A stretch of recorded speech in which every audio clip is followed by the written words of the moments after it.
We're checking out hidden locations in NASCAR 25, and we're going to go in alphabetical order, checking out right off the bat from Bristol Motor Speedway. Hello everybody, welcome back to a new video here on the channel, and there's many tracks that have hidden locations just like this throughout the game, and we're going to be taking a look at all of them here today.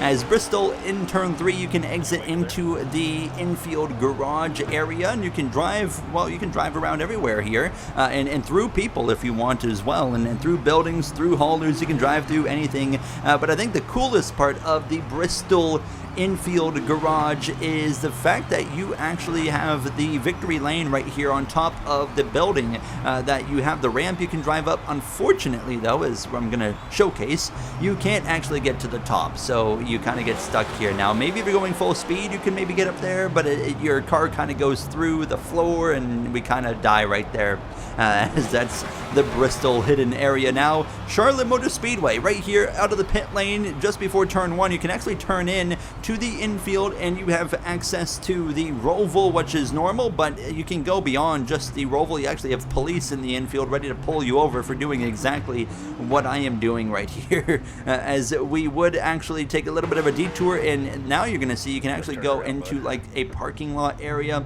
have a bit of a like gas station as well, and all like the parked cars and campers and whatnot are just kind of hanging out over here. As yeah, I'm gonna make a bit of a fool of myself and tear up the grass. I don't think that the track owner is going to be very impressed with myself right there, but really cool that we have these kind of areas that we can go to that they didn't really tell us about, and players have been kind of finding them, and it sparked this idea of trying to find them myself. And then I can take this little exit right here, get back onto the roval, and that was pretty well you know what I found for Charlotte Motor Speedway.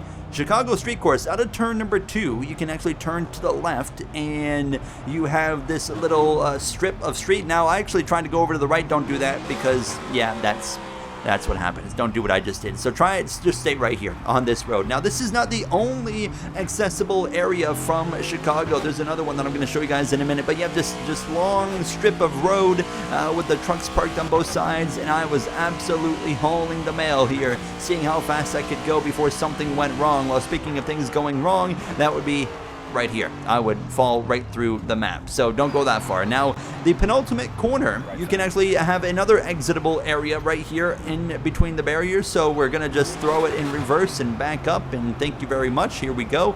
So you can go in here as well, which is pretty cool, and this is way more kind of right down deep in the heart of the city part of this racetrack now. And as you can see, there's underground parking, so you can't really go any further than this. I found you would just fall through the track, but I would try to make an attempt. I was curious. It's like, is there any world where maybe I can go into the underground parking as we're going to head down this ramp? The answer is no. You see there's a big door in front of me, and well, I can't drive through a door, unfortunately. So that was it for Chicago. Circuit of the Americas, a lot of these road courses, this is not really hidden, but it's an extra kind of layout. You can run the full layout still of the Chicago Street Course, so even, or sorry, this Circuit of the Americas course here. So this is really cool as well if you want to run that. This has given me an idea for another video that I'm going to have on the way soon. But I mean, even if you want to race online with your friends and add some kind of, you know, spin to your races at these road courses, you're like, okay, one lap, it's like a Joker lap, and that's the video I'm going to do coming up soon, where you can kind of add a Joker lap where you guys have to run the full version of a road course and then come back to the original layout, which we are about to come up on here down this long straightaway. I'm so glad that NASCAR moved away from this layout, because I think the new COTA layout is so much better. But you see, we just rejoined the normal track at this point, and get slowed down for the next corner. So unfortunately I couldn't find any like infield areas here in COTA. More tracks than not, you can't really access anything, but Darlington's pretty straightforward. It's not really even hidden. It's just kind of down the back straightaway. You can go into the old pit lane off of turn 2. I was trying to find a way to turn into the infield, couldn't quite find it here in Darlington. So yeah, very, very simple here. It's just simply the back straightaway, old school pit lane that used to be the front straightaway that you can access. I was hoping maybe right here, but no, you can't turn into there. Daytona road course is back.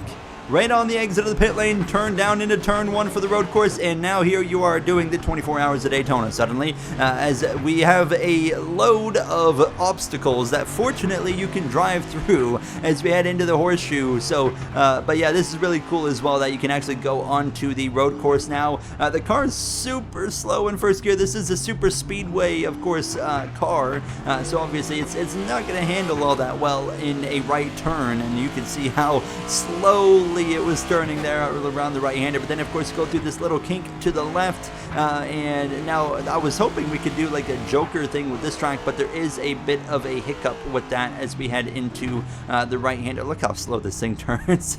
It's hilarious. We're very, very slowly getting it to go around, but unfortunately, as we head back towards the oval is where you're going to notice an issue, and that's the fact that they've actually got the oval access spot blocked off right here. So now you've got to kind of like turn around and find your own way back onto the racetrack, and yeah, that's unfortunately going to be an obstacle for you. But there's Daytona. Next race is Miami, your next track, and immediately turn left right here. And now you can go into the Miami road course. This is sick. I love this here. Another idea we're going to be doing with the Joker stuff now. And I mean, there's going to be a lot of obstacles here as we come through the little sweeper left-hander, then into the right corner now. And I just love that they kind of didn't really lock these things off. And it's kind of similar to NASCAR 21 Ignition where you had garage areas. But I mean, in this game, we have like full road course access areas on some ovals like this. So it is really cool. And I asked NASCAR 25 team, please don't like lock these off from players. I would love if you guys kept it like this, and just please, yeah, don't get rid of this. This is awesome. It's just it's a little fun way for us to mess around, and online it would be fun as well. So yeah, please keep these things in the game. Don't lock them off to us now, as we would eventually turn left back onto the oval. You can have so much fun with these layouts in online, and I'm going to be messing around with them in my online lobbies that I do for sure going forward. Indianapolis off of turn 2. I was realizing I might be able to get on the road course, and sure enough you can. So you can get onto the Indy road course here on the exit of turn 2 in between the barriers, and this of course was a layout NASCAR did use for a few years. I was actually a big fan of this racetrack and this layout, but a lot of people, the majority of NASCAR fans, hated the road course. I myself loved it, and of course I love road course racing in general just as much as I do oval racing. So, but yeah, I mean, very straightforward here in Indianapolis now. I would love to, of course, should have gone the other way around, maybe done it the actual proper way, but it's still cool nonetheless, and not really sure you can do much in terms of a challenge with this one, because of course you have to kind of break through a wall to get through, and there you saw the outcome there. But Las Vegas has a very small area of exploration here, and it's out of turn 4 just before the pits, and I nearly fall through the ground right here. But yeah, it's a very small area, which a lot of tracks have super small areas before you get kicked out, and those are the tracks I'm not really showing, but I wanted to show this one, and then I try to drive through the fence, and that's when it's going to kind of kick me out. So Las Vegas, pretty small. Martinsville, this one you can full-blown go into the garage area right on the exit of the pit lane. However, it keeps your car limited to 10 miles per hour, interestingly enough, so you kind of just have to like crawl through the garage, and yeah, you can't go any faster than 10 miles per hour. It's still cool though, and honestly I kind of want to implement like using these garage areas in my videos, like starting practice in the garage and then driving out onto the pit lane or something.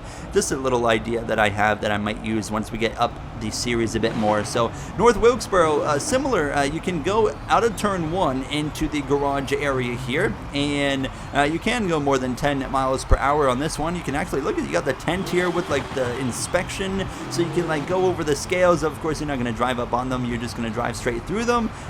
Just a little cool little thing there. However, actually I do get limited to 10 miles per hour once I get into the garage area, and we're going to come through these trunks, I believe, if I'm not mistaken, right here. This is the general area where Ricky Stenhouse Jr. absolutely clocked Kyle Busch in the side of the face a few years ago at the All-Star race. So we're in a piece of history right here. But yeah, North Wilkesboro, very straightforward. Pocono, and yeah, this is the majority of tracks right here where you have like a little bit of something and then you get kicked out. Sonoma, this is a cool one. You'll head into the old road course right here that they used a few years back, and of course you can go through this whole infield section, but there's also a drag strip you can actually access. And imagine you and the boys just getting in like a Discord call, and you can have your little drag racing events all of a sudden with your NASCAR cars. There it is right there. So you're going to be able to line up right here. Someone says go, and you go. And then the first one that gets to right here, you're going to see an abrupt change in the color of asphalt. Hold on. There it is. So like this is like your start finish line right here. First one there wins the race. I want to do some drag races now in NASCAR 25. And then, of course, you keep going this way, and you do head back to the actual proper configuration of the racetrack. So that one's cool. I really want to put that to use. Watkins Glen is the last one here, where on the exit of the carousel, don't go right, go left. You go through the Watkins Glen boot. This is going to be a super fun one. I want to do it like an online lobby where we all have to take this configuration and see what happens as we head through this section. This is a fun layout of Watkins Glen. I'm really glad they didn't lock this one off either, as we come through the little right-hander heading up the elevation now. And I mean, not as good for racing, but it's just fun to drive this layout now. And just, you know, the ideas that we can just kind of mess around with these layouts is super intriguing as we'll head through the right-hander. And of course, it's going to take us back towards the proper configuration. You have to be careful when you're coming up here to the left-hander. There's a barrier that sticks out on the right side. You kind of see it right there, so you got to make sure you don't hit it right there. So I got through there okay. But that was it. Those are the hidden locations I was able to find in NASCAR 25. I was hoping at the last track right here in Worldwide Technology Raceway I could maybe get into the go-kart track, but I couldn't really find a way. If there's any hidden locations that I have not found, please let me know, and we're definitely going to check those out. But that was everything I could find at all the tracks in the game. Now, that's going to do it for me. If you guys enjoyed, let me know down below, which hidden location are you going to be visiting first? I vote maybe Chicago. That was really fun as well. I'll see you guys in the next one. Thank you for watching. Have a great day.